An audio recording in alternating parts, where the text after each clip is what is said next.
see progress. Well, I'm going to make a motion to terminate lead partner intervention in George Washington. Is there a second? Second. Any more discussion? Just one Brad? clarification on the motion, just so I understand what we're actually voting on. When you say we're terminating lead partner, we're talking about dropping the current provider? Our previous commitment, and then we can do a motion to do whatever we want to do. Thanks, Tony. I just want to make sure. All those, take roll call, please. You want to read the motion first so we have clarification? Yeah. To terminate the lead partner intervention at George Washington. All right, the motion is to terminate the lead partner. May I modify it slightly? Terminate the lead partner aspect of the intervention. Okay, terminate the lead partner aspect of the intervention. Is that acceptable? Okay. Roll call, please. Troy Albert, Yes. David Curtis, Yeah. Amy Neal. Yes. Sarah O'Brien. Yes. Brett Oliver, Yes. David Shane, Yes. Tony Walker. Yes. TJ Watt, Yes. Terry Wicker. Yes. Superintendent Brett. Yes. Tony, do you have another motion? No. You did your part. Brad? The giddy up. But I have a question, then possibly a motion, because my concern is this: if we brought a motion forward, my concern is they don't want to do anything that positions the DOE, as you said, as a lead partner. I don't think that's a precedent we want to start. And I understand the money's an issue. I totally get that, and it's not a great situation. What I'm wondering is if we could affirm that we do see them still as a priority school, and direct the department to continue over the next 30 days to put an agreement in place, look at Davenport, see where the funding options lie. The statute clearly says we can use federal and state dollars. I know we're saying there's none there, but I know I've worked in central office enough to know that you find ways to keep going and looking and moving, and you find it. I'm just concerned about any motion that says it's a priority school but we're going to make the DOE the lead partner. I'm not comfortable with that, so I can't bring a motion that way, but I would love to be able to accomplish saying we don't want to. Well, the funding source has already been taken care of through IPS, so there's no funding that's needed. Okay, and then I guess my question is, by putting it into a motion the way I'm proposing, there's no agreement for us to look at to say that's what we agreed on, and I'm struggling with that because we're saying today this is what it is, and what are we voting on? The statute, yeah. Brad, I'm looking at the three priorities and thinking about those articulated in an agreement, a simple agreement and plan.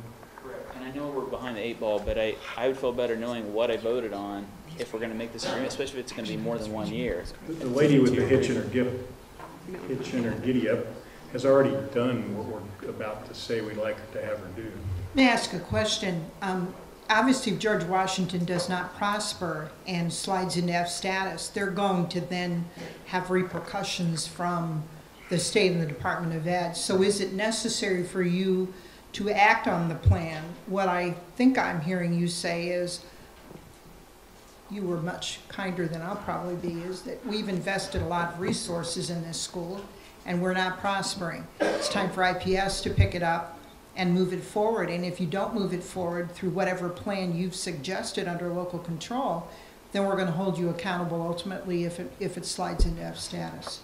And that's where it should be, because there are hundreds of C-minus schools in the state. Absolutely. So we shouldn't single out Washington for any special attention or additional resources or anything at this point. Let them fix it. But we can ask for continued reporting, so would it behoove us to approve the George Washington Community High School Priority Improvement Plan and ask for monthly reporting on progress made towards the goals specified in the plan? I guess I would tell you we have an obligation to do that anyhow because we're considering it a priority school, the department, under the waiver. And there are 100 other schools in the same. That is correct. But we are So are they giving all up gonna do our that? oversight if we don't. That's what I'm saying. Quarterly. The department is not giving up its oversight at all. No. And if they fall down to a probation or fail level, then we pick it back up. But right now, they're sort of. I think my concern came because it was being presented as though the DOE was going to assume the role of the lead partner. And that took it to a different level that Right. I wasn't ready to go there with, just me personally, but I think we've gotten out of that conversation. you know, that we're not looking at the DOE as being the lead partner.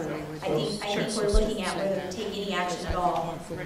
And I think to BJ's point was well taken. I think where he was probably trying to lead us is this idea of forward thinking, that this is a long-term, kind of like I said, there's no end to this relationship. Schools are going to ebb and flow out of this status. What are we going to do as a department to continue high-level monitoring? And so maybe monthly, I think what you were going to say is maybe quarterly, in these kind of situations, when they're not in the after 6-year intervention status from the state board, that quarterly is sufficient, especially in light of the design of outreach and the on-ground and so forth.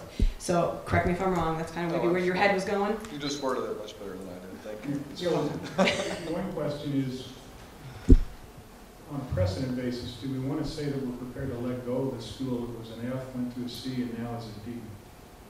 I don't think we are. I think that's through the outreach plan, they're a focus school. No, not you, the board. Oh, I'm sorry. Board. Sorry, excuse me. I mean, the board intervened based on 6 or 8, forget how many years of failure.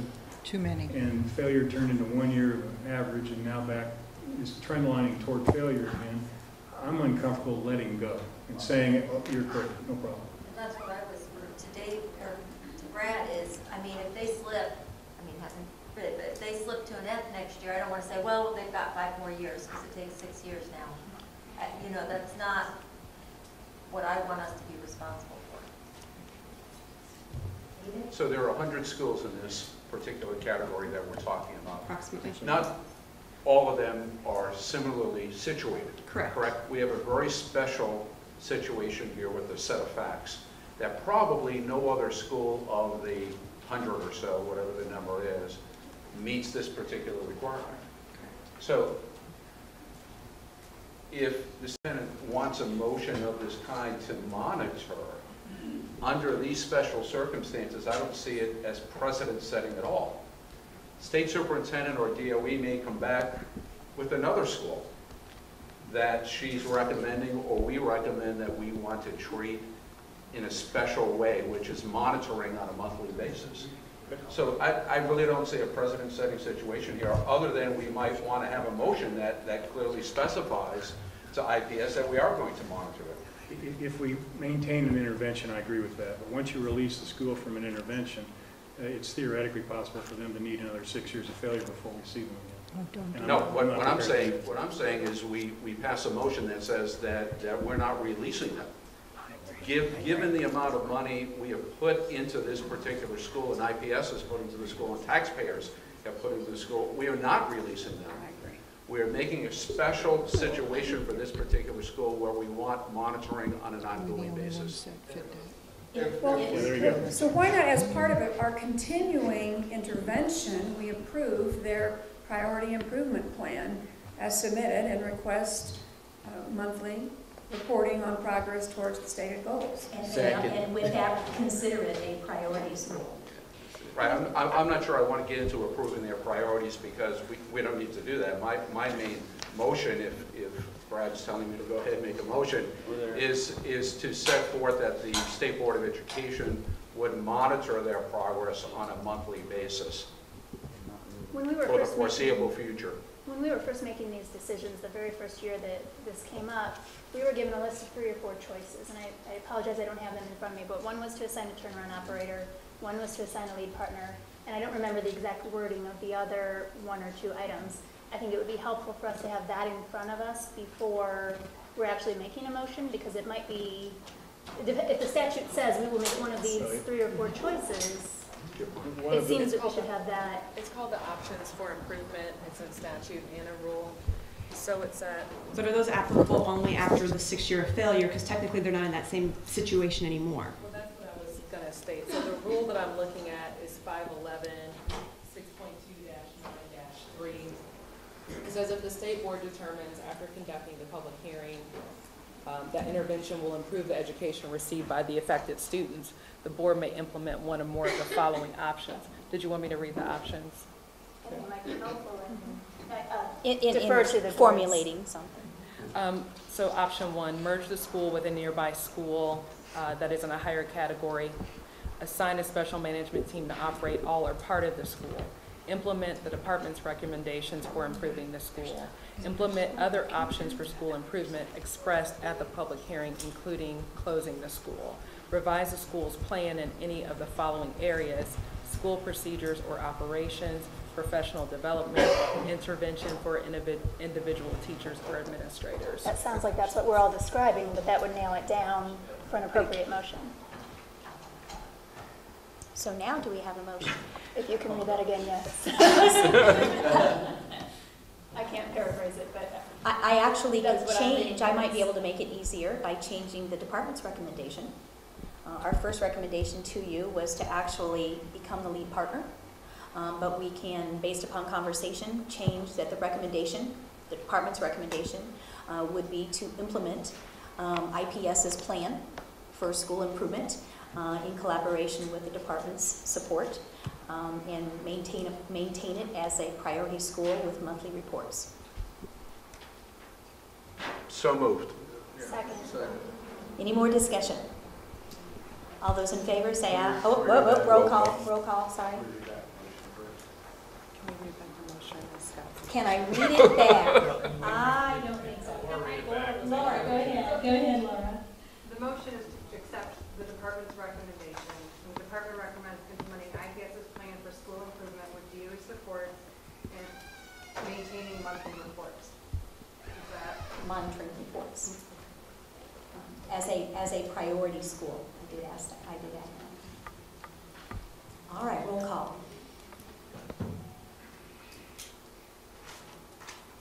Troy Albert? Yes. Dave Freeman? Yes. Andrew Neal? Yes. Sarah O'Brien? Yes. Brett Oliver? Yes. Dave King? Yes. Sonny Walker? Yes. BJ Watt? If I may, before I vote, kudos to IPS for taking ownership of your problem and handling it on your own. I think that's an example of Yes, sir. Thank you. mistakes you follow with that. Harry Wicker? Yes. Superintendent Rex? Yes. Okay. It's a very late hour, so I'm going to, I think we're ready for the special education rules for further action. And so, do we need to take a 5-minute recess? No? Okay, we're moving ahead. We are going to, I'm going to also suggest that under discussion, and I'll get to it, if you all could look at the agenda, because I'm going to suggest tabling a few items until the next time, just for pure essence of time, okay? So I would recommend the table on the second page under discussion, C, electronic participation in meetings, the presentation on compensation models, and I know that Herb has been here for quite some time to do a presentation, but I know the DOE could use a little bit more time actually in preparing that for you. And then the HEA 1005 remediation guidelines, we did send that electronically to you. We sent you the update, so there's not much more to say about that. If we could table those items maybe later when I get to it on the agenda, that might help expedite some things. I would like to talk about 1005 next meeting then. Oh, So I no don't want- problem. I don't want the intention to be that we table it. Oh, no, in fact, there's a monthly report to you on that, okay? We've already agreed to that.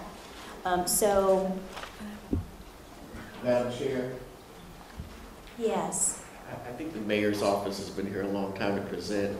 Oh, yes, only. Oh, I'm so sorry. Where are they? I'm so sorry, Tamara.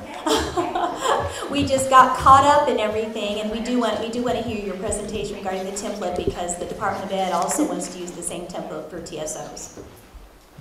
So sorry. Thank you, Tony.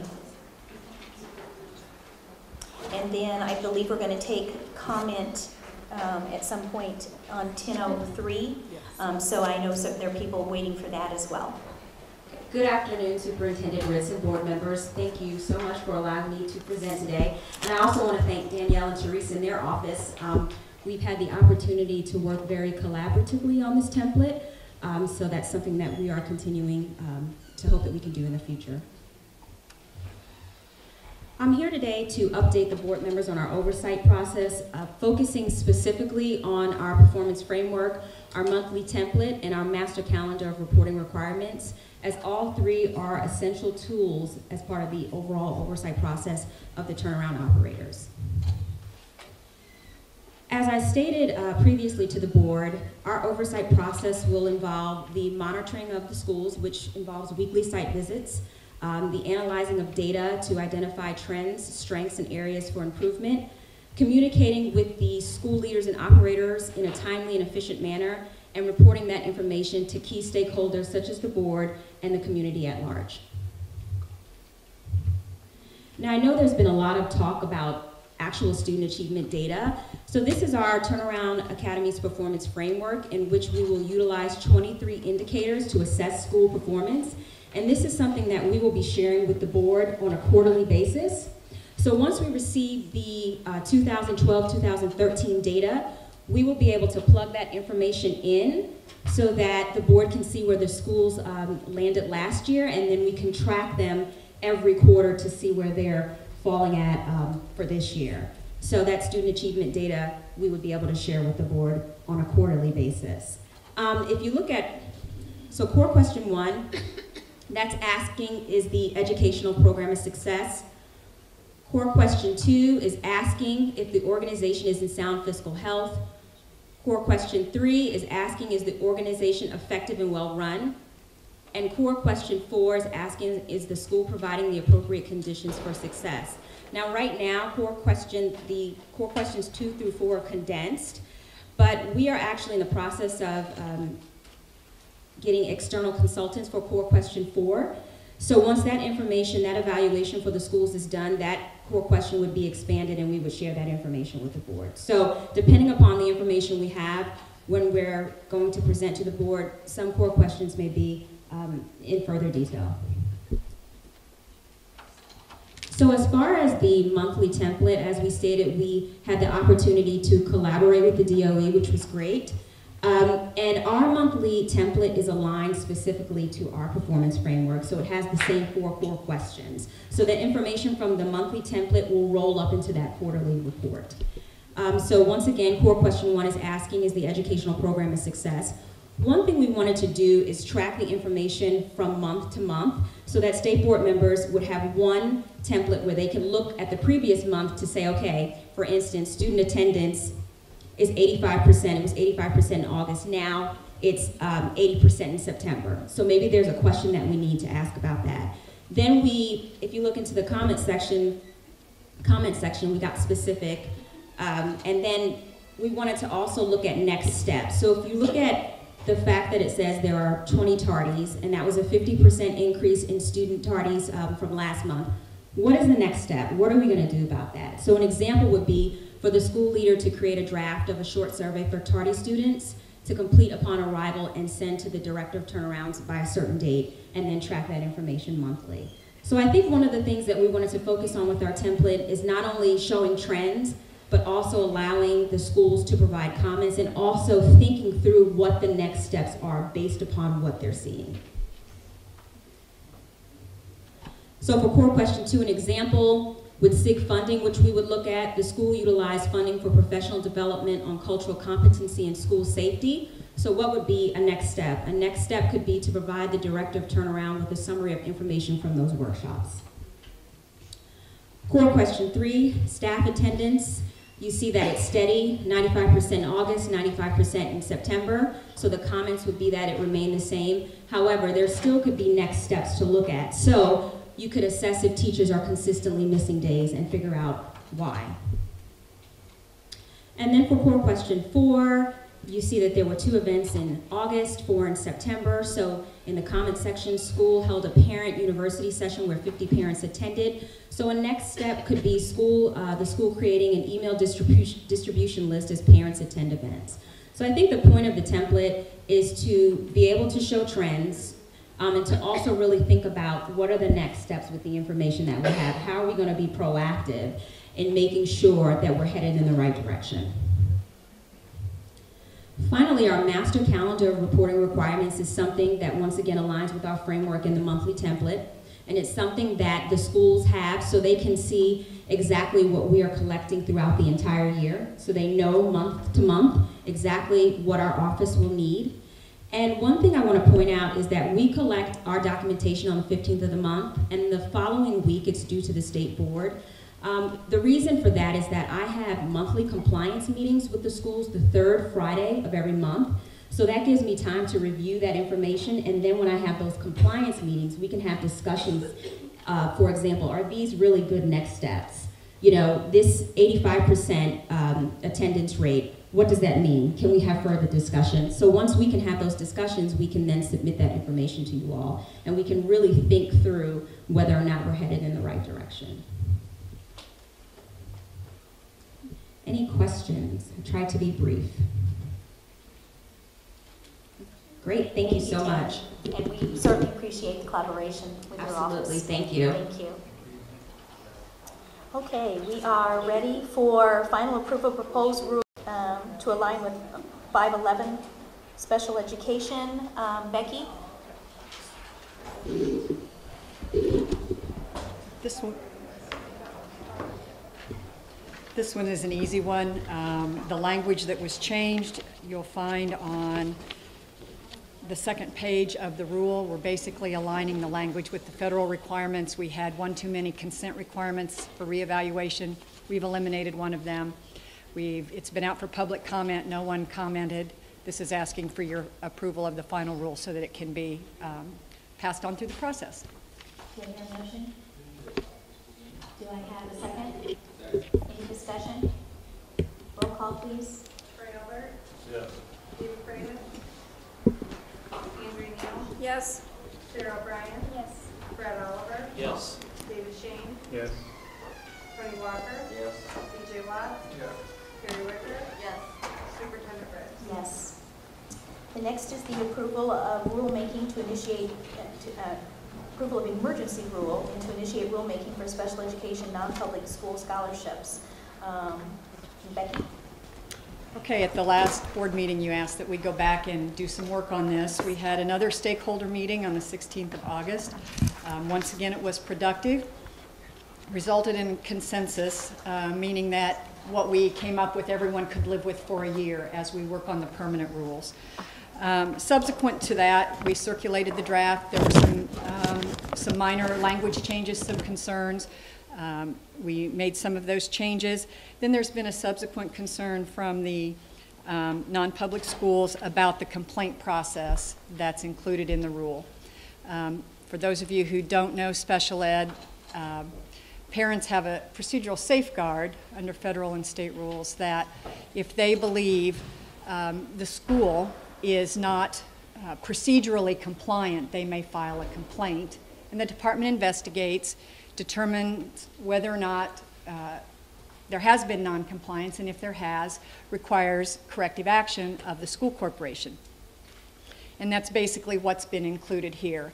The difference is that the parents of the Choice Scholarship students, before they file a complaint with the state, must file a complaint with the Choice School, allow them the opportunity to resolve it, and if they don't, then they may file the complaint with the state.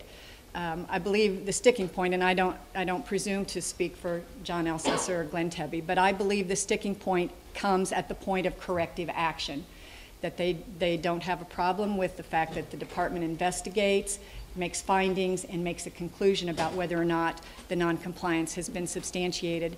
But they would prefer that rather than the state dictating the corrective action, that the Choice School be allowed to submit a plan of corrective action and have the department monitor it to completion.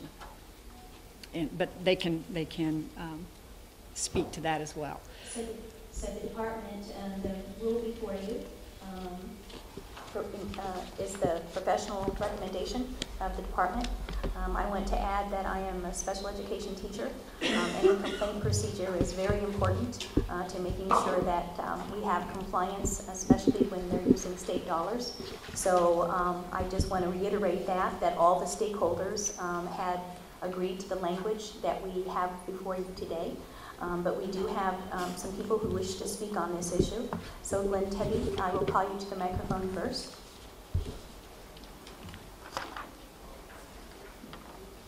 And thank you so much for your patience.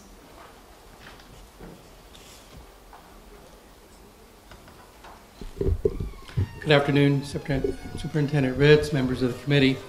My name is Glenn Tebby, and I represent the Indiana Catholic Conference. We are very grateful for what you did last time, and there has been great progress, and the product that's before you is substantially improved, and it really does, for the most part, tailored well for application in the non-public school setting for special ed services.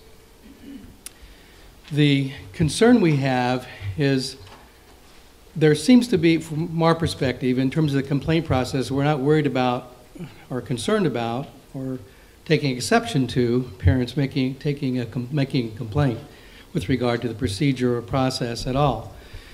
The concern is in the way it's stated in the rule, Rule 45 expands on an awful lot of other areas with regard to what federal law requires and some other kinds of things with IDEA, giving authority and for many others to make complaints, not only the parent. Our concern is because the rule does specify that the parent is the one, and that's who we are engaged with and who is hiring us for these services, is the one that can make these complaints. That's fine. It's just that when Rule 45 is referenced, we don't know, we feel there's some confusion that it might imply other kinds of things inside that rule as opposed to very clearly giving the department the authority to make the investigation and make the report. And that's why if we showed you that side by side, we took from Rule 45 the essential pieces that would authorize and steps that the department can take to make the appropriate investigation and the appropriate recommendations. And as Becky said, we do believe that it is important for the school to make a response and to reply to that response and to set up a motion or a plan of action for correction, as opposed to the department just specifying completely in everything. So those are our two concerns. We tried to outline them in that side by side for you. I can also tell you that we are grateful to Becky, to Ann, to others who've been working on this. It has been a good working relationship. We appreciate that. We did make our concern about this Rule 45 and that one part of the rule, Section 7, I believe, very early in the discussions from the very beginning, all the way through. So that's our request, that you would substitute this other language. We would believe that we have very workable and very positive rules for all involved. Thank you. Gentleman McCormick? Glenn, excuse me. Oh, I'm sorry.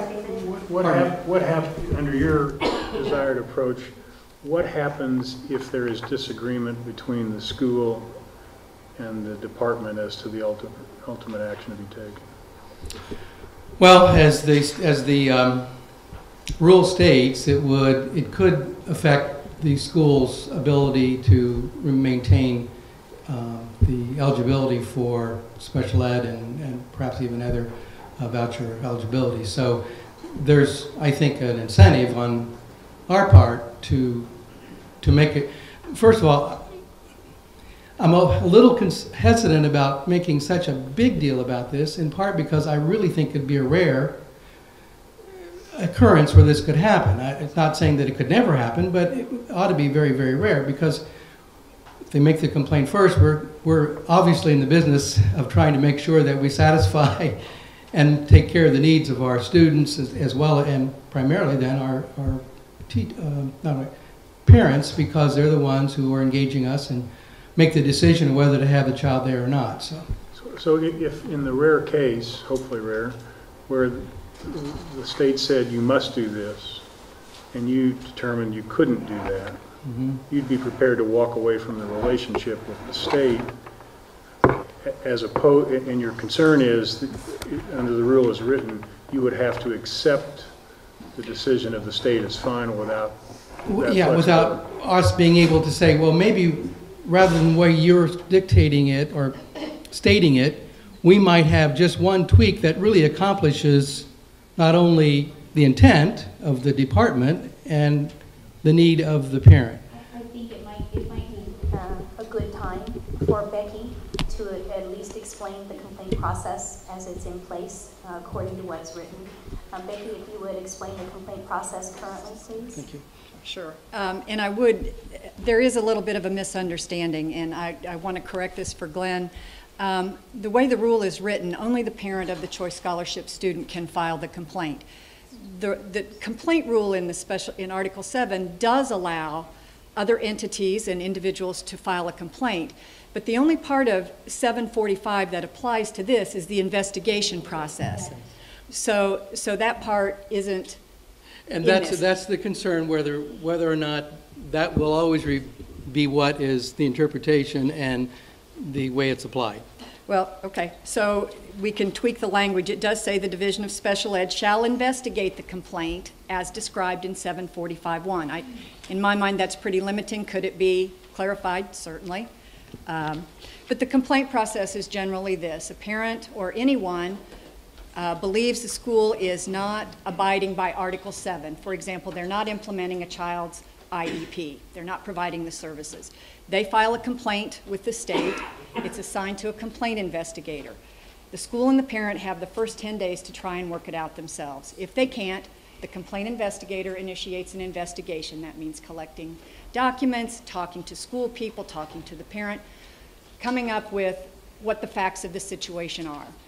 They issue a written report that includes findings of fact, which in this situation might say, the student's IEP says the student will get 20 minutes of speech therapy every week. Another finding would be, during the month of September, the student received no speech therapy. The conclusion is, the school failed to implement the student's IEP. So we would, in that month, because he didn't get the speech services, they would then conclude there was a violation, and the corrective action might be that they have to make up that time that was missed.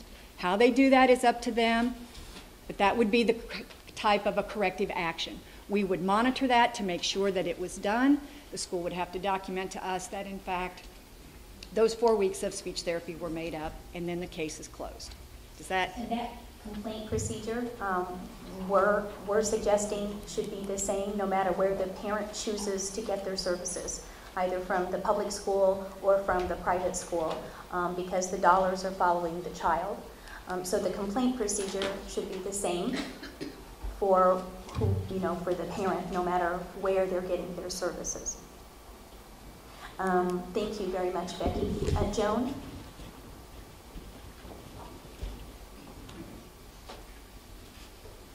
Good afternoon. Thank you very much for this opportunity. ICASE, I'm Joan McCormick from Indiana Council for Special Education Administrators, and I'm here to represent our members, and I'd like to thank all the ICASE members that came from all over the state of Indiana to participate today. Many have had to leave, but they do support Department of Ed and Becky Bowman and her team and the emergency rules that are before you today. We do want to thank Becky and her team for the stakeholders meetings that were successful due to the extraordinary skills of Becky Bowman and her team. It would not have happened, and we're all good people, but she was extraordinary. We support the passing of these emergency rules, which would allow the regular rule process to begin and have stakeholders from all over the state be able to respond and move forward with other rulemaking process. We did receive the Attorney General's opinion this morning. We have reviewed it. We have not had an opportunity to talk to our members about it. We have some concerns and some confusion in that opinion, and we will ask to work with Department of Ed and all of our partners. Our concern is that parents truly understand what that opinion says and that we all are saying the same thing. We do please, we'd like you to pass the emergency rules today, but ICASE and their membership would like to offer the state board all of our members as your resource. You all have resource from the different parts of the state, and we are a resource to you. So please use us. We don't cost you anything most of the time, usually sometimes later on, but please consider this and consider us a resource. One of the things we'd like to say is that we stand very strong on accountability for proper services and respect for students with exceptional needs and their parents. And we are here to offer anything to make sure that accountability piece is offered. Thank you very much. Any questions? Thank you, Joan. John Elsesser? I might reiterate one, that we're doing emergency rules, that rulemaking will proceed and which changes can be further made to what we're doing today. Thank you, John.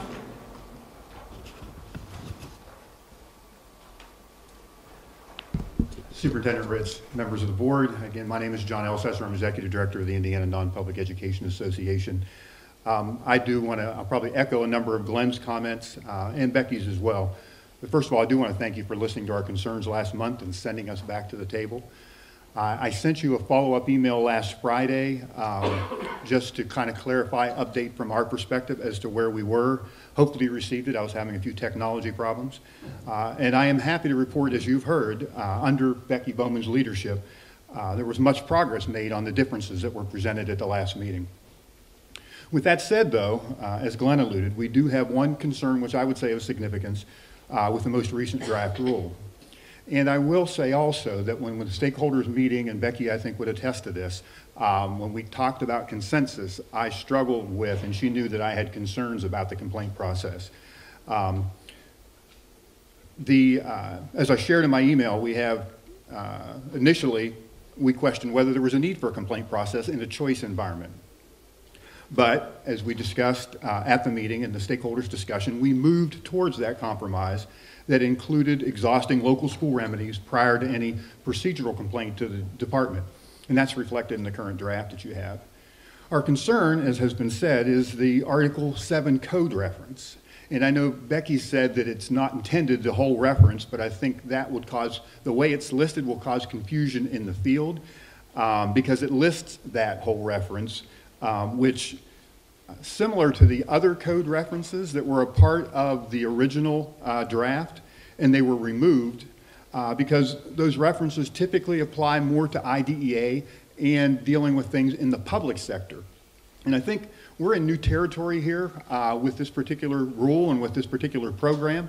And I think we're finding through our learning experience that it's difficult to take something that's developed in the public sector and then automatically saying that it's going to apply in the private sector. We also found, which said too, when we list the entire code, that there appears to be a conflict. The rules say that only a parent can place a complaint, but in the rules it says other organizations, individuals, in-state and out-of-state. And in the private sector, only a parent or a guardian would have legal standing to make or file a complaint. Now, I was asked by Ann Davis to draft alternative language that could be shared to the board in a side-by-side, which I did and attached in our emails, and if you don't have that, I have copies with me. We believe that the proposed language in that side-by-side, Section D, provides sufficient guidance for a complaint process and is really in the spirit of what was intended. Also in that section, and Glenn alluded to this, E affirms that this is a choice bill, and it nuances who responds to that complaint by preserving the parent-school relationship as primary. You know, another issue that I referenced in my email that I will mention is whether or not the timing of special education parts of the voucher payment should be included in this rule, or if the language in the general rule is intended to address the special education part of the voucher as well. And any guidance the board can provide in that area would be appreciated. In closing, we'd ask that you respectfully consider amending the proposed rule to incorporate the suggested language regarding the complaint process and then pass the rule as amended. Many non-public schools have continued in good faith to process applications of students with special needs without really any formal description as to what their responsibilities are going to be in this program. We have gone from July 1st to September 1st, the full voucher application timeline without rules. And now, after the fact, to insert something that may be legally problematic to non-public schools, at least how it's interpreted, you know, in my opinion, is not fair. I would think in the spirit that less is better at the emergency rule level, amending the proposed rules would be the prudent approach to moving forward. I thank you for your time and your consideration. Thank you. Do you have questions? All right, Gary Richter.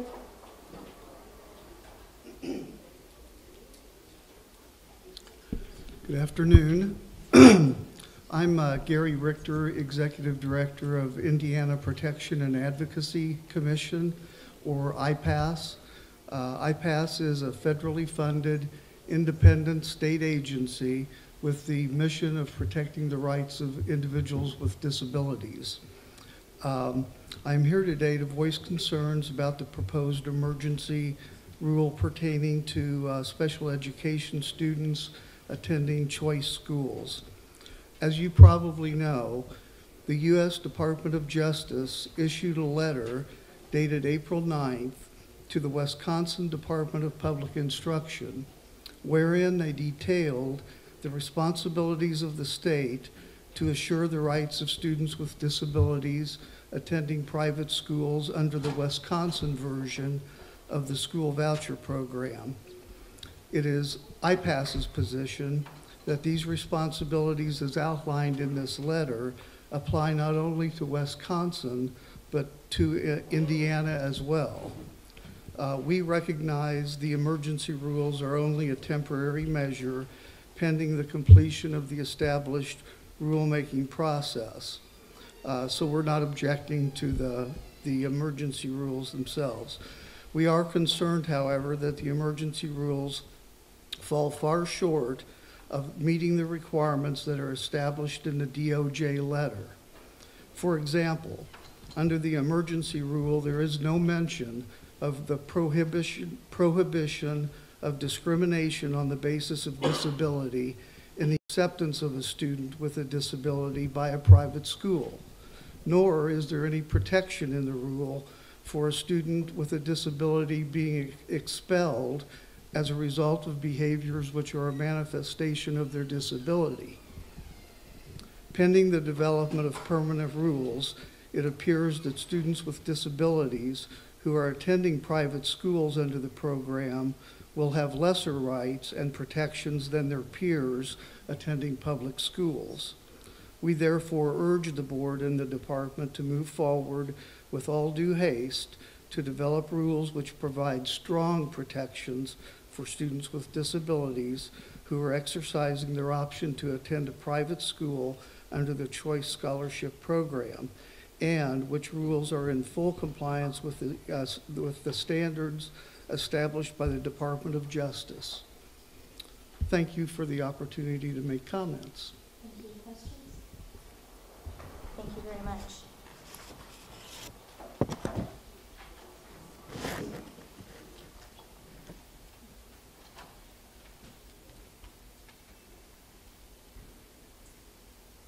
Is there a motion approving the emergency rule and to initiate rulemaking for HEA 1003? Is there a second? Discussion? Just wanted to comment if I could and just express again my appreciation, Becky, to you, to Superintendent Ritz, and to the stakeholder group for going back. I know it's a set of emergency rules, and I think based on some of the correspondence I received since the last meeting, there may have been a misunderstanding. The concern was about trying to give some kind of advantage. It had really to do to make sure we didn't underserve special needs children. That was really what was at the heart of my concern, and your team did a brilliant job in Section 3 of addressing that concern, and why I understand the concerns being expressed that remain. I think there may be other pathways, remedies, such as going through the General Assembly and adjusting that, but I appreciate the work. It may not be perfect, but it is definitely very useful, and I'm very happy to support it. Oh, yes, Angela. I certainly think it would be a mistake to go down the slippery slope of over-regulating these choice schools. I think the state does not want to micromanage how non-public schools communicate and deal with their parents. If anything, I would wish for our public schools that they would have the extravagance of being able to deal with parents the way many non-public schools are able to, in a secure, loving connection that allows them to get everything out on the table and make the best choices rather than the legalistic requirements that attach to the public schools. So at this time, I would prefer that we substitute the language that's been requested by the non-publics. I'm stating my preference. We have a motion. We have a second. We're in discussion. Correct. You're wanting to substitute.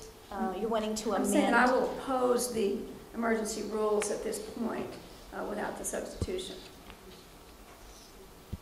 Okay, are you making a motion to make the substitution?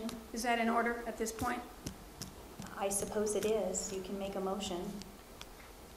Well, I would move that we replace the current language in the proposed from the work group as submitted by the Department of Ed with the additional change requested by the non-public collaborators. Do I have a second? Guess point of order, we can motion a second on the table, so. Well, she's, yeah. Yeah, I would think she would need to there need She's to be a wanting to vote. substitute. You want to do a vote on the first one? Unless the board is going to entertain, unless. I thought she was amending. That's why I'm asking for a second for the amendment. Yes. Is there a second for the amendment?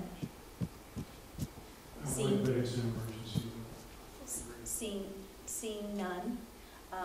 So we're back to the main motion and a second. Further discussion? David? Becky, can you just clearly state what the difference is? There's 20 emails that we receive, maybe 40, maybe 50, maybe 60, and people calling us. And I hear that there's a particular concern about the complaint process. One side, as I understand it, the parent has legal standing to make the complaint, but in your version, you're asking that others have the opportunity to make a complaint. Is that the difference? It's just the opposite. Under the regular rules, anyone can file a complaint. For purposes of a choice scholarship student, only the parent is entitled to file a complaint. I believe the concern that you're hearing stems from Section 7, D, subsection D, that says the Division of Special Ed shall investigate the complaint as described in 511 IAC 7-45-1. I believe that language limits just to the investigation process, not the whole part of 745-1 that says anyone can file a complaint, there's a reconsideration process, there's mediation. It's just the investigation piece. What would be wrong with accepting Andrea's recommendation? Well, what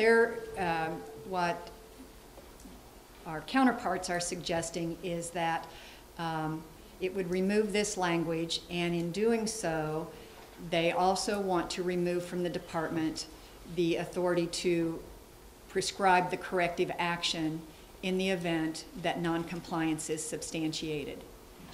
So then they would not be required to follow your direction? We would not be permitted to give them direction. We would, the extent of the department's investigation would be to make the findings and make a conclusion as to whether or not there was noncompliance. If there was noncompliance, then the choice school would come back to us with their plan, and we would monitor their plan.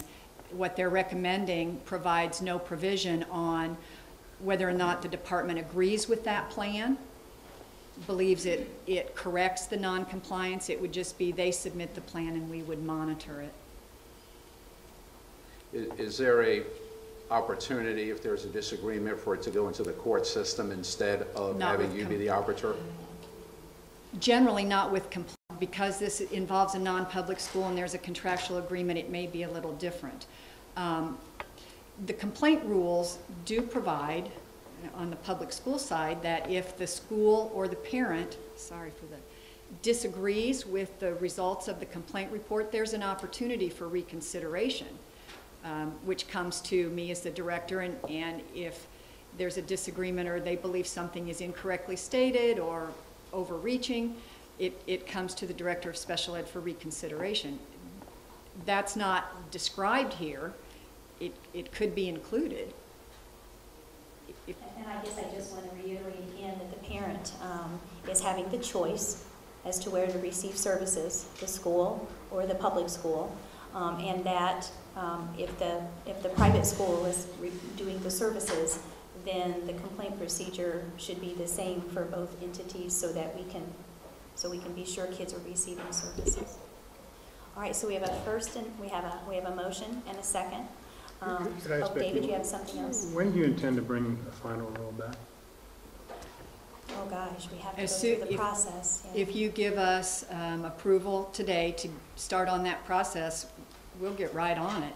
So the parties that are discussing all these issues will be able to continue to discuss. Absolutely, yes. and it will be subject to public hearing at the permanent Correct. rules, so. Just a quick comment for Andrea, because I support the concept. What I'm struggling with is I think the pathway, rather than us accepting language and trying to rewrite Article 7, which is kind of what it feels like, there's a better forum to do that in, and that's probably with the General Assembly. That's why I'm not supporting that. I just want to be clear on that. It's not that I disagree. I don't think this is the venue for us to rewrite other language, competing language. So. Roll call vote? Ray Albert? Wait, I want to make sure, were we doing? Oh, yes, restated. Thank you very much, Charlie. It has been a little while since we read the motion. That's correct. The motion was to approve the emergency rule and initiate rulemaking for special education public schools and all that required ATA to operate. As presented to you. Yes, that's it. Yes. David Freda? Yes. Andrew Neal? No. Sarah O'Brien? Yes. Fred Oliver? Yes. David Shane? Yes. Tony Walker? Yes. BJ Watt? Yes. Terry Wicker? Yes. Superintendent Britt? Yes. The next item is the approval to initiate rulemaking of proposed amendments 511 IAC 48 to align with the new fiscal year for state tuition support funding, again, special education. Becky? Before I present that, may I ask, did you also vote to allow us to start rulemaking on the permanent rule? Okay, Yes, sorry, it was I in was, there. all right. We did. Okay. This is sorry. Public schools receive state tuition support to serve students in non-public schools, and they are required to expend all of the money generated by those non-public students on services to them, and they're required to report to us. The way this rule is written, it was written on a calendar year basis because that's the way funding was generated and distributed from January to December, and so reporting was done at the end of December. With the change from calendar year to fiscal year, we need to revise these rules to reflect a July to June reporting rather than January to December. The other thing we're trying to do here is, rather than specifically referring to the December 1 count as it exists in statute now, we're merely referring to the statute in the event that because they've changed to fiscal year funding, the legislature may decide to move the count date up. So we didn't want to have to come back. So we've just referenced the statute that includes the count date. But that's basically what this is to do, is to align it with a fiscal year reporting cycle rather than a calendar year. Move to approve. Discussion? Roll call, please. Fred Albert? Yes. David Freda? Yes. Andrew Neal? Yes. Sarah O'Brien? Yes. Fred Oliver? Yes. David Shane? Yes. Tony Walker? Yes. BJ Watt? Yes. Terry Wicker? Yes. Superintendent Britt? Yes. Thank you. Now to the consent agenda. You have it before you. Do I have a motion to approve the consent agenda? Second? I'll second. I'd like a question answered. Oh, if I could. sure, you may. On the technology advanced applications, how many schools applied? Do I have anybody here from the department that can answer that? I think we had a list. Did you not get the Well, list? I think we did. This goes back years for me. I think we had, oh, you mean you want to know how many applied and how many received? I'd like to know who was rejected. Is there anyone here from the department that can give that information? It's not going to change my, well, you can get me the information. Okay, we certainly will. I'd appreciate We certainly that. will. This does not require a roll call, correct? All those in favor say aye. Aye. Those opposed? Motion carries. Glenwood Leadership Academy, you have been extremely patient. We've been dealing with some very important issues here today. And following that, there will be the I-STEP analysis report by Dr. Hill. And we are going to table, I said I would come back to you, the electronic participation in meetings to the next month. The presentation on compensation models, we do have that in electronic format and can send it to you right away. And the remediation guidelines, we've provided for you the update for this month, and we certainly will bring it back next month as well. With no objections, we'll do that. Okay, thank you very much.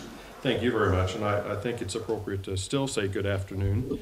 It might be evening. I understand. I'm actually missing my presentation I had to give at 3 o'clock, so I think other arrangements. We will try to be swift but accurate. First of all, to the State Board of Education Superintendent Ritz, I really do appreciate the opportunity to speak to you today to share information about Glenwood Leadership Academy. I am blessed to be the superintendent of the Evansville-Vandenberg School Corporation. I'm David Smith. I think there are some folks with me that may appreciate the opportunity to stand here. Susan McDowell-Riley, who's our deputy superintendent. Also Belinda Stubbs, who's our chief academic officer. Carrie Hilliard, the director of school transformation with EVSC. With Mass Insight Education, their president Justin Cohen. Mike Campantatis, and Ami Magunya. So thank you very much for traveling and for being here. Certainly you can read that. I will just be as expedient as possible. I do think that it's important that within our culture we understand that it's important to approach school planning just as we expect our teachers to approach education. That is to differentiate for all of our students. So we will differentiate our schools based upon their demonstrated need. This really is a chart that shows a convergence of action, and I'll go through these rather quickly, but I think it's important to point out that in 2007, Mass Insight authored the Turnaround Challenge report, which has now been held up by Arnie Duncan as the Bible of School Turnaround.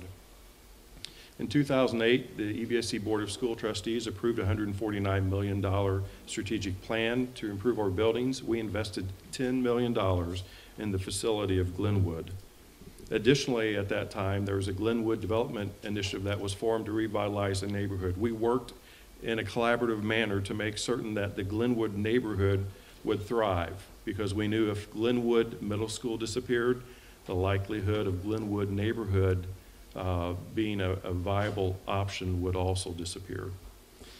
Many outcomes came from the Glenwood Development Initiative, including the building of more than 37 Habitat homes in the immediate Glenwood neighborhood area. In 2009, EVSC and the Evansville Teachers Association embarked upon planning for the equity model in 3 of our schools. Basically, the equity model provided enhanced autonomy, extended time, extended both in the day and also on the calendar, and then also provided additional flexibility for the schools. In 2010, EVSC was introduced to Mass Insight Education through Brown University and our Learning Leadership Cadre. The Learning Leadership Cadre was our initiative that, in essence, invested in the leadership capacity of our school corporation in partnership with Brown University. One of the initiatives that we studied while at Brown was Mass Insight and their work with school transformation and school turnaround. Also in 2010, EVSC did initiate 3 equity schools. Also, Glenwood Middle School and Culver Elementary merged to become Glenwood Leadership Academy. And EVSC also initiated the first transformation model, that being Glenwood Leadership Academy. Now moving into 2011, we continue to have a dialogue with Mass Insight and our partnership with Mass Insight. They in fact came to Evansville and visited for some very lengthy dialogue. And it was that point in time where we decided that this was a unique partnership, because I think it's important to note that not only could we choose them, but they could choose us.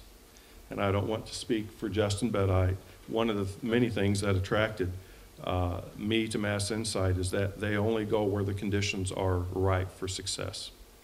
So I think it was not only a compliment for EVSC, but I also knew at that point in time that they were in this for the long haul and they want to be successful.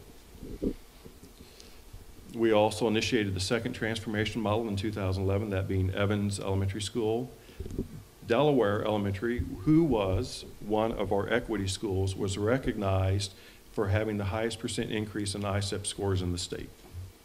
So we knew that we were on to something with the equity school model. And also in 2011, the Indiana Department of Education adopted the Mass Insight Readiness Framework for high-performing and high-poverty schools. In 2012, We secured funding for the partnership with Mass Insight, and then planning began for the transformation zone, and Glenwood then in 2012 entered year 5 of accountability status, and EVSC then initiated the 3rd transformation model with McGarry. Also in 2013 then, we are implementing this school year the transformation zone schools. So before I ask Carrie to speak specifically about the transformation zone and Glenwood Leadership Academy, I would just like to make a few points. First of all, the difference between equity schools and transformation zone schools. You see, we really expected our equity schools to fix themselves, and we didn't change our practice in central office.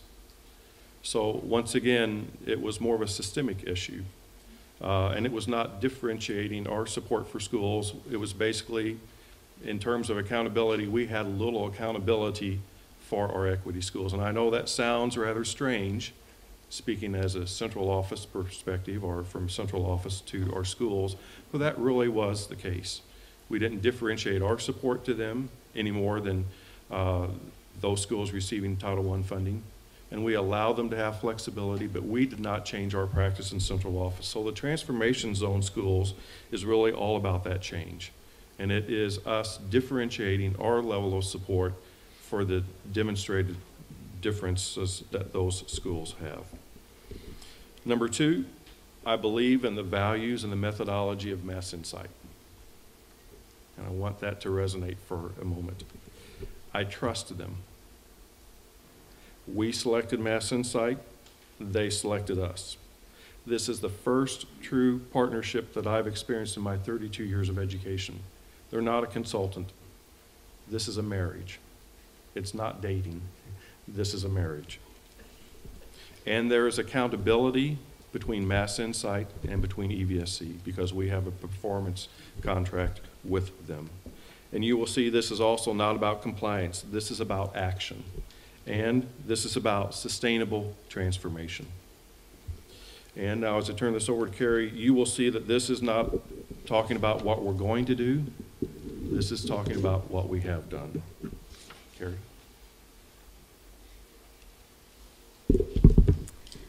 Hello again, I'm Carrie Hilliard. I'm the Director of School Transformation for the E, and my team acts in the role of an internal lead partner for the school district.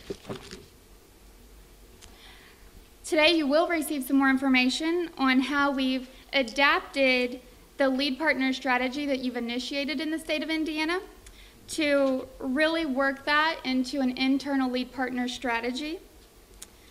I will share additional information about what that means and why we decided to implement this framework. And finally, I will highlight progress and performance milestones to date, closing with some very promising early leading indicators for Glenwood Leadership Academy. Glenwood is one of the 5 schools in our transformation zone in Evansville. So first of all, in creating an internal lead partner for our school district, we needed something more systemic, sustainable, and scalable than past school-based efforts we had enacted, such as equity or the SIG transformational models. We knew we needed to work with Mass Insight Education to bring that turnaround experience and expertise to us so we could operationalize the turnaround challenge. MIE taught us about ILPs and the benefits of districts building internal partnership zones and how powerful the ILP strategy can be. We also recognize the importance of feedback and reflection. Last fall, MIE conducted school readiness assessments at each of the TZ schools, as well as a comprehensive district audit of all the functional areas of our school district. This information was critical to our internal lead partner design work. This slide reviews, and I know there's a lot here, I apologize about that.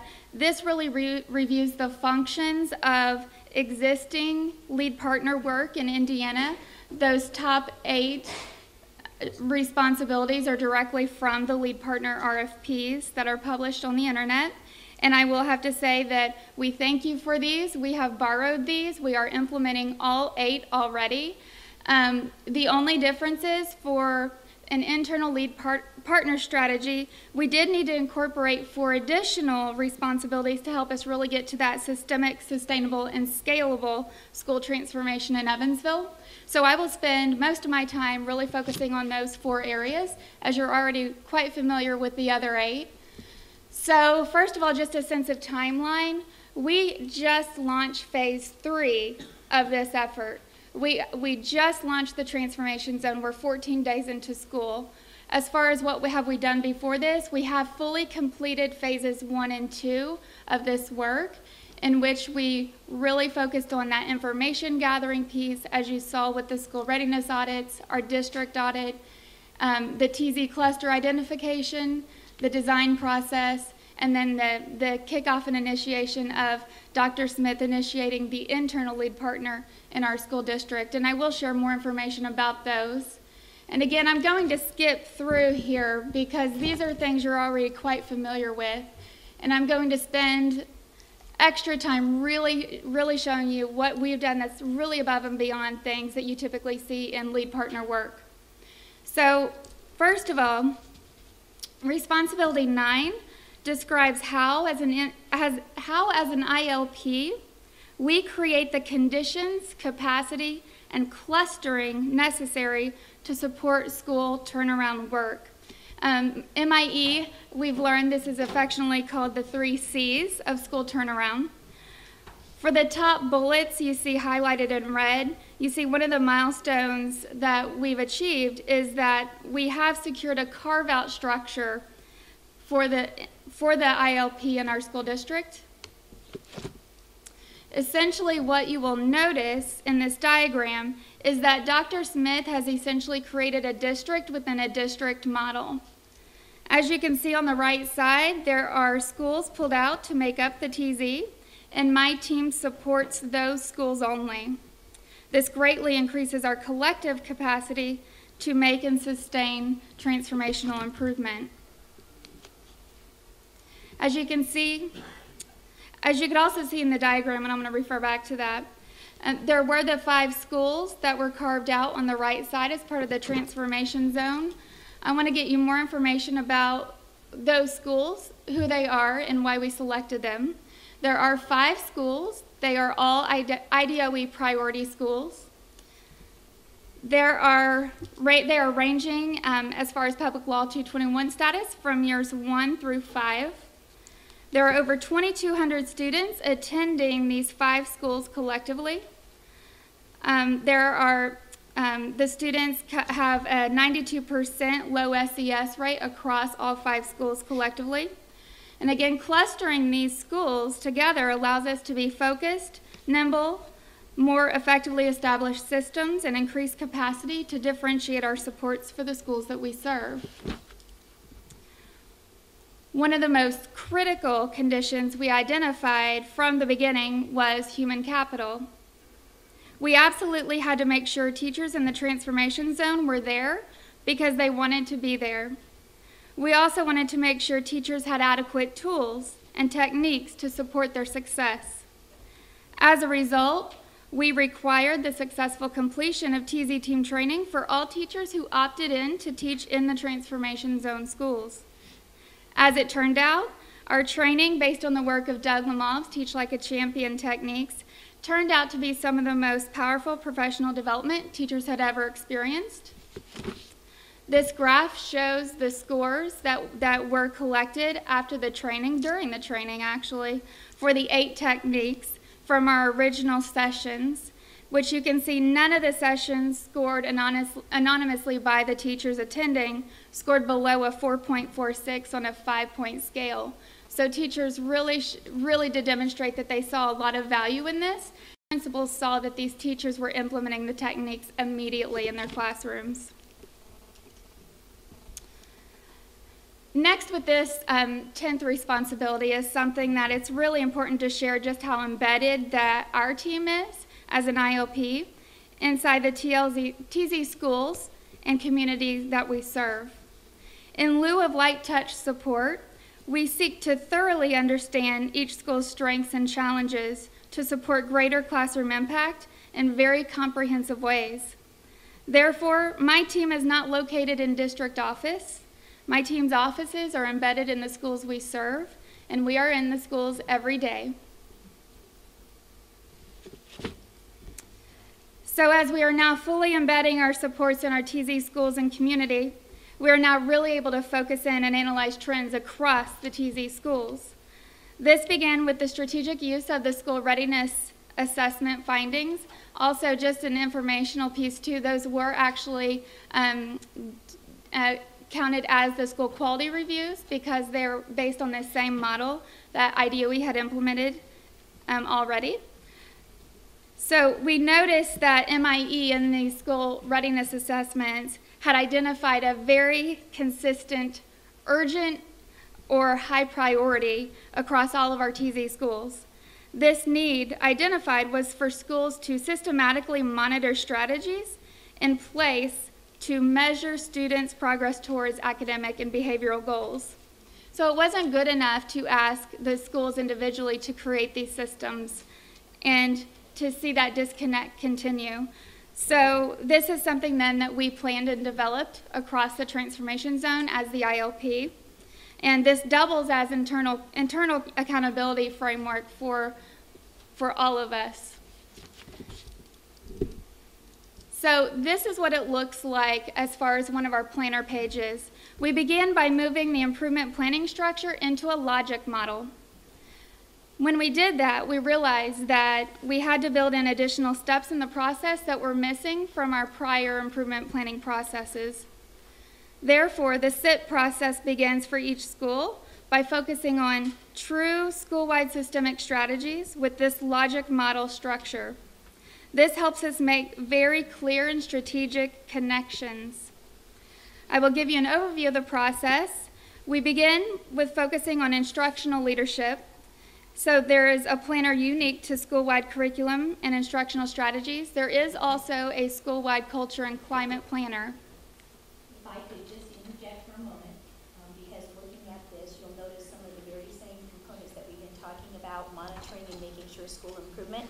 You'll see there's a baseline, the root cause analysis, the information that we're going to gather from the goals and the outcomes that are going to happen as a result of that. So they already have their own internal monitoring piece in place to provide that school improvement transformation. Thank you. I just wanted to point that out. Yeah, and absolutely. This first piece of really developing that current situation context is so critical. So we begin with coming up with that baseline data point for each school, and then we really dig into the root findings. And in this case, we needed to get away from saying, oh, it's the blame of someone else, or it's because of this. We needed to really come up with a way to internalize what we need to change about our practices. So that is a way that Mass Insight helped us. They created a rubric for us to go in and really self-assess what are the root causes, or what are the root findings for that baseline indicator. And then that's not enough even. Then we have the schools actually dig into the data sources. So we get away from feeling like something is a root finding to knowing that it is something that is critical to support. And the next step, it's the output section, and this is where we really design those strategies connected back to the baseline and root cause piece. And in this case also, this is where we start to design that accountability piece. Who is going to own the implementation of this strategy? How are we going to measure the implementation? What is our goal for this cycle? And how frequently are we going to monitor? And the other piece here is we design strategies also very intentionally around family engagement, community engagement, and even technology integration. So we are being very intentional about putting our eggs in this basket. If we're saying these are our root findings, this is our baseline, we have to really invest all our resources back to where we're saying the concerns are. In the next step of the process, this is where we really start to design the short-term metrics then. So how are we going to know on an ongoing basis that this is working? Again, we determine what the baseline is, we determine who's accountable for it, and we establish a cycle goal for that as well. In this section, this is where we develop the SMART goals. This will be an annual SMART goal combined with the quarterly goals that we will use in benchmark assessing. Also, on the bottom of this, I don't have it to where it blows up, but you'd also see that we do align to the HPHP readiness framework in our work here and the turnaround principles. So that's also a part of the process. And then it's all in line with the ultimate impact goal of the EVSC. We also make sure it's wrapped in the vision and mission of the school and district and aligned with the core values. All of our work is connected back to our district core values. And then there's the ongoing process of act and assess. So this includes the IDOE monitoring piece, our performance monitoring checkpoints, performance management sessions, TAP cluster cycles and PLCs. It's that ongoing work that we integrate into the process. Now this is a snapshot of our performance monitoring, and this is where we really then begin to build in that internal accountability and to know, is it working? So again, we connect in the baseline data points and the root cause. We connect in the goals, so we have it all in one place where we can monitor it all together. And I think it was David who shared, I wish there was a way we could look at the implementation metrics right alongside the short-term metrics. This is what we've designed this tool to do. So we're watching, are we implementing with fidelity alongside, is it working? And so we can monitor that throughout the cycle, and we can see trends, as these are conditioned to, as soon as the person responsible to bring the data back enters the data, it color codes. So if you look at that one in section C, there's a red line across the board. We would know right away that strategy is not being implemented with fidelity, so we could go back and follow up right away. Also in the section D, short-term metrics, we see it's not working. So at what point do we need to make sure then that we are doing some mid-course corrections? How long do we watch this before we intervene? And now we don't have to wait for the quarterly autopsies with the benchmark data points. We're going to know right away as we go, so we can make sure we're doing what we need to do.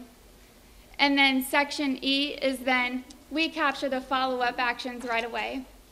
So if we see that there's a problem in section C with that strategy being implemented with fidelity, we capture that follow-up then and there. When we come back next time to do this again, we follow up and make sure that that action was completed. The other piece then is that we love technology in Evansville, something you should know about us, and we have utilized Google to make sure that this is doing all this organizational work for us. So we've embedded all the school improvement planning performance monitoring pieces in Google Sites for each school. It incorporates all their collaboration work that they're doing with PLCs and TAP. It includes all their other committee responsibilities, such as connecting in their PBIS work or their data team work or academic team. Whatever they're doing in that collaboration piece connected back to this work is all captured in one place. So they don't have to go to all these different file folders or binders to find their work and get back on task. The other piece about this is it's important to say that Google is absolutely free. So we were able to do this at no cost to our district and implement something very robust and something that anytime we click in and get into this website, it's live, it's always updated. It's an actual living improvement plan. In this 11th responsibility I wanted to share, this is a very unique thing as well, that we as the ILP act as a single point of contact for all external service providers, the state monitoring piece, all of that piece, all those pieces that can really strain a building level principal in a lot of different directions. So we really help to coordinate and organize for the principals. Again, just eliminating more burden so our building leaders can really focus on the classrooms and instruction. The other piece here in responsibility 12 was we serve as an administrative function in the district. We do evaluate and provide continuous feedback, development, and support to school leaders. And our school leaders had a very rare opportunity. We actually took them to Boston, Massachusetts. We developed professional development in collaboration with Mass Inside Education around the HPHP readiness framework. And we provided some very intensive leadership training that our building leaders had never had anything like this before. So we took them to a model turnaround school, and we followed up at national headquarters for Mass Inside Education with some very specific modules on transformational leadership and how to apply that learning that they were gathering into their school planning.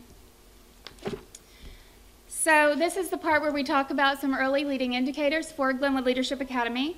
Again, we're 14 days into school, so expect these to truly be leading indicators. But here are some great things that we've seen. This is actually an earlier data point, but there was already some evidence in the past school year about culture and climate improvement at Glenwood. So this was a staff survey that we've done every year as part of our culture and climate survey across the district. And so this is just getting a pulse on how teachers feel about how they're working together. So from 2011-12, they went from 53.5% to 89.2% in agreement that staff work well together at Glenwood in 1 year.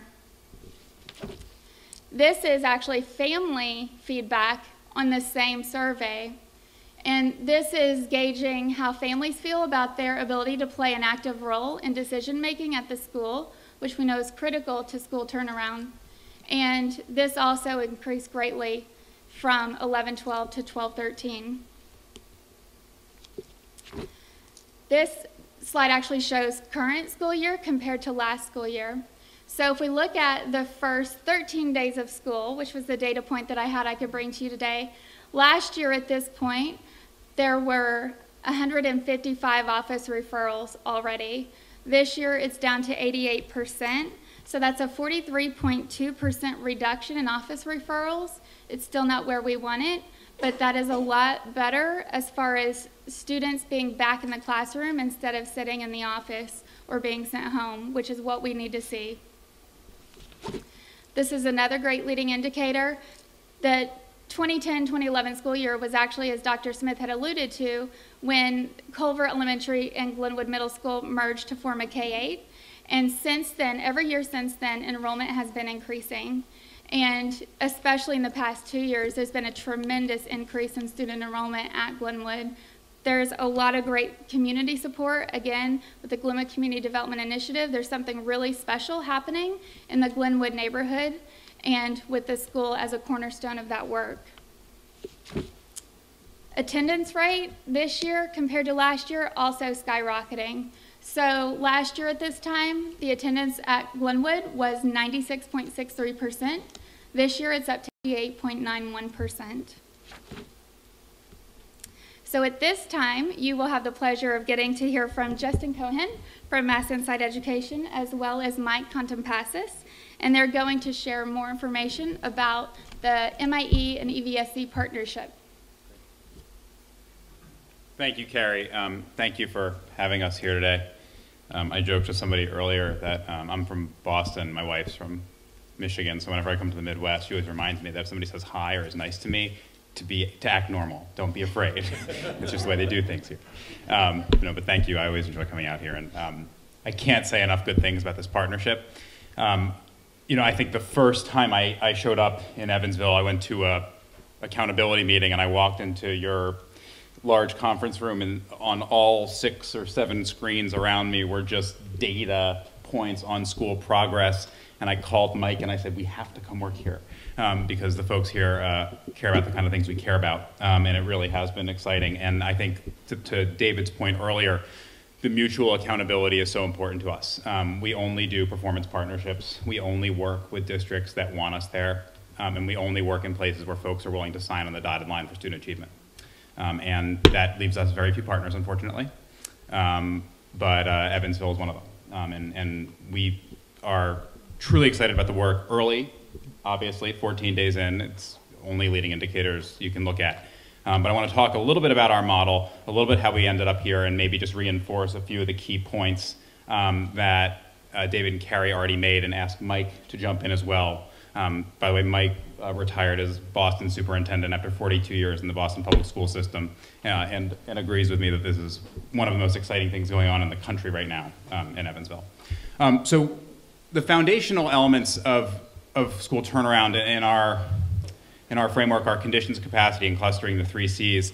And whenever we work with a school district, we are looking for some evidence. We're looking for 100% buy-in on the concept. We know not everyone will be there in its entirety, but we are looking for 100% buy-in on the concept and agreement to move towards it. Because what we've observed in the field is that overwhelmingly, when we did the turnaround challenge report in 2007, we asked superintendents, who is your highest performing school turnaround principal? And they would say, oh, that's Miss Hilliard. And you'd say, okay, who's your biggest pain in the rear? And they would generally say it's the same person. Because the folks who get results in really high poverty schools tend to break rules. And so we said, if most of the people getting results are rule breakers, the rules have to be wrong. So you really need to have a different kind of condition setting at the local level in order to do this work. And so just to point to a couple of things, we have a bunch of bullets here, but 2 things made this really attractive. One, the equity framework was a real attempt to transform schools, not against teachers, not in lieu of teachers' needs and desires, but with teachers, but with a real accountability edge. And we think that it's important to do both and on that. It's important to have high aspirations for kids. It's important to have results. It's important to have accountability. It's important to work with teachers. And the equity framework really provided an exciting context in which to do that. And then second, and again, I'm not going to go through all of these, the data piece. We often will walk into a school system and find that HR records are still happening with pen and paper. That's shockingly common. Or that there are really 7 different methods of tracking student data and none of them talk to one another. And that we've been in the process of integrating those systems for a decade. There was something really exciting about the access to and the facility with data in this district, and the willingness to engage with it and not be afraid of what it was telling. So the first meeting I sat down with David and his cabinet, everyone knew the data, everyone knew where they were knocking it out of the park and where they weren't. And we're completely open about talking about that, and that's incredibly important to us. Second is this capacity piece, so conditions, good rules of the road, good condition setting at the local level means nothing if you don't have the capacity to execute, and that's what this internal lead partner structure is about. We've studied the marketplace nationally of organizations that are willing to go into school districts and partner with them. We heard from a number of them today, and that's wonderful. There just aren't enough in the country to tackle the schools that need the support, and to be perfectly blunt about it, a lot of them are concentrated around bigger cities. And finding the capacity that's willing to go in to a place like Evansville is really challenging when you have, but in a lot of cases you have a local cadre of educators that are willing to come together and work in a different way. So bringing together, but it has to be intentional, it has to be in a unit, and it has to be accountable. So the notion that you would just grab 10% of a bunch of different folks' jobs and create something that actually create meaningful change probably doesn't work. And I think the notion of creating the internal lead partner with explicit responsibility for just those schools makes such a difference. And then finally, the clustering aspect. I can't tell you how many teachers, middle school teachers I talked to who would say, well, if just my kids showed up reading at grade level, I'd be a really effective teacher. Or if I just got a different quality of kids coming in here, I could be more effective. Well, we're trying to take that argument off the table by creating intentional and vertically integrated feeder patterns so that educators up and down the grade span feel accountable and responsible and can work together. I will do this slide and maybe ask Mike to talk on this next one about sort of our national perspective. But I would just say that there's a few things that have really made this work. And number one, above all, with a bullet, is the partnership. This is not something that was imposed on us or was imposed on Evansville. We came to agreement to do this together because we had a shared set of beliefs on dramatic, transformational, and sustainable change. We think that there are so few examples of a school district that serves a high concentration of low-income children that are dramatically and sustainably and permanently changed. We saw this as an opportunity to do that, but it was only because of the partnership and the willingness to work together. the executive and the realignment, the executive support and the realignment of central office to support this work was of critical importance. You cannot do this in the traditional structure. Traditional school systems are not organized to do this. I mean, that's a blunt statement. It's an aggressive statement, but it's a true one as far as I'm concerned. The traditional structure of an urban public school system is not aligned to do this, and trying to do it within the structure